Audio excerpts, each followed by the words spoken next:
I'm going to start by making a fry mix. Okay. And this is really easy to do. And every restaurant that's in the seafood business, like I am, has their own mix. And this is one of the mixes I like to use for larger pieces like haddock or scallops. So I have all-purpose flour. Okay. Yellow cornmeal. Lemon rind. A little bit of lemon rind. Cayenne pepper. Cayenne pepper. Black pepper. Salt.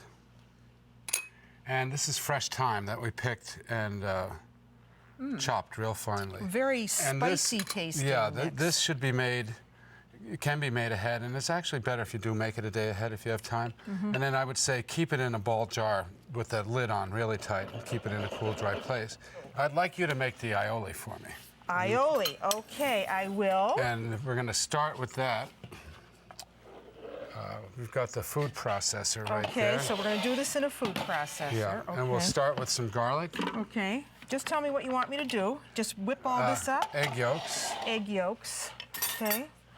So all that garlic, you've got Yep. like 4 cloves of garlic there. That's right. All right, and these are red peppers Red peppers that are roasted. roasted. Peeled, seeded.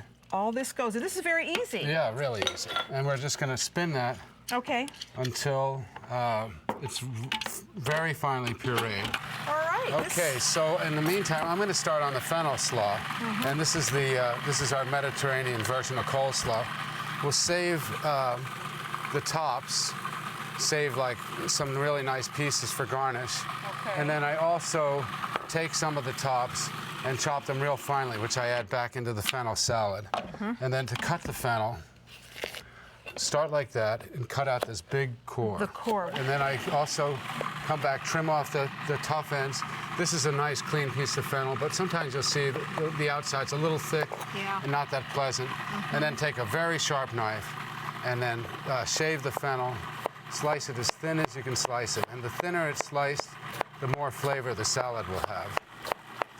So it's good to have a really sharp knife to do this with. Just add the oil all slowly. this oil, or just enough to make an emulsion? No, all of it. All of it. Oy, okay. But we're not going to eat all of it. No, But it's no. really hard to do a recipe that's small enough, so that's going to be left over. We're only going to use a little bit of the aioli. All right. But what could happen is you could have it left over, and you can use it as a spread like mayonnaise for sandwiches. Yeah. Now I'm taking some sweet onion, which is preferable.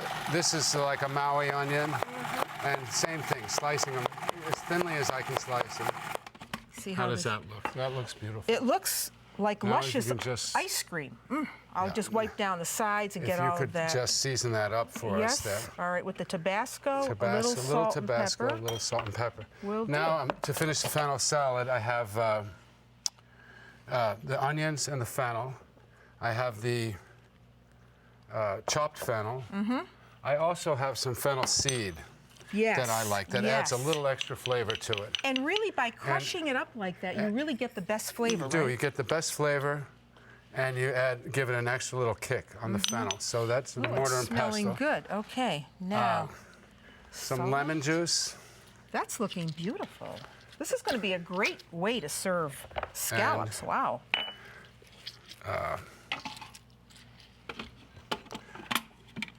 Go. What do you need? There we Pepper? go. I like to crack the pepper. Some pepper.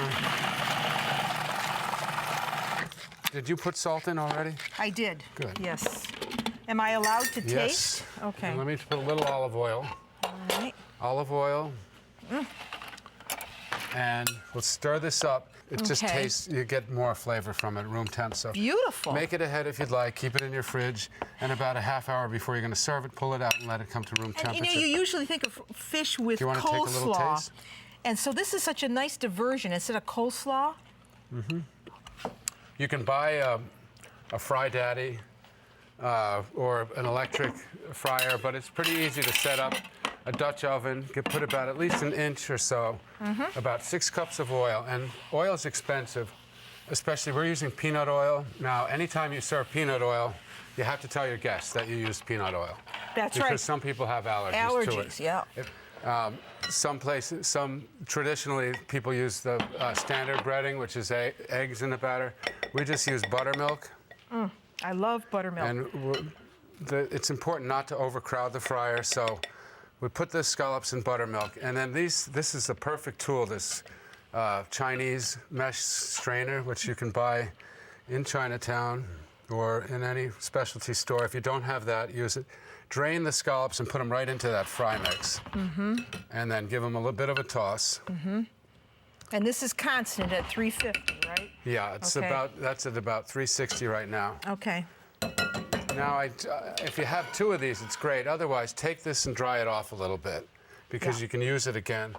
Because we don't want to have too much excess going into the pot with the oil. So we'll take the scallops and shake off that excess flour. So here we go. Wow. And now, I'm standing back. stand back. Now watch what I'm not doing. I'm not stirring it. Yes, you're letting All them right. go. Let them go for about 20 seconds, because this is a mistake that a lot of people make, is they put things into the hot oil and they start stirring and they knock the breading off before it has a chance. Now, if you wait too long, they could all stick together. So there we go. So you really want that coating to solidify on the scallop. Right. So Okay. we'll put a nice big heap of the Fennel Slaw there. Isn't that gorgeous? Yeah, and then we have do a you nice need? solid spoon. Yeah. We'll take this aioli and let's do like a ribbon across the front. Beautiful. Now, That out of the way. these scallops, see them nice, crispy brown? They're perfect because they're uniformly breaded and they browned gorgeous. Now, if I was cooking for the full recipe or for a lot more people, I would just have the oven on 250 and keep these warm in Keep the them oven while warm. I fry the next batch. And just keep going until they're all cooked. And the breading won't get soggy while it's just sitting in the oven, Not right? for that short Not amount for- of time, because it only takes a few seconds to cook. Yeah. And basically, you know, we got tartar sauce, Oh, boy. coleslaw, This is great. scallops, and there. And wait, Oh, I saved a Forgot. few of these beautiful tops. just to put over. Yeah, just to kind of redo the dish.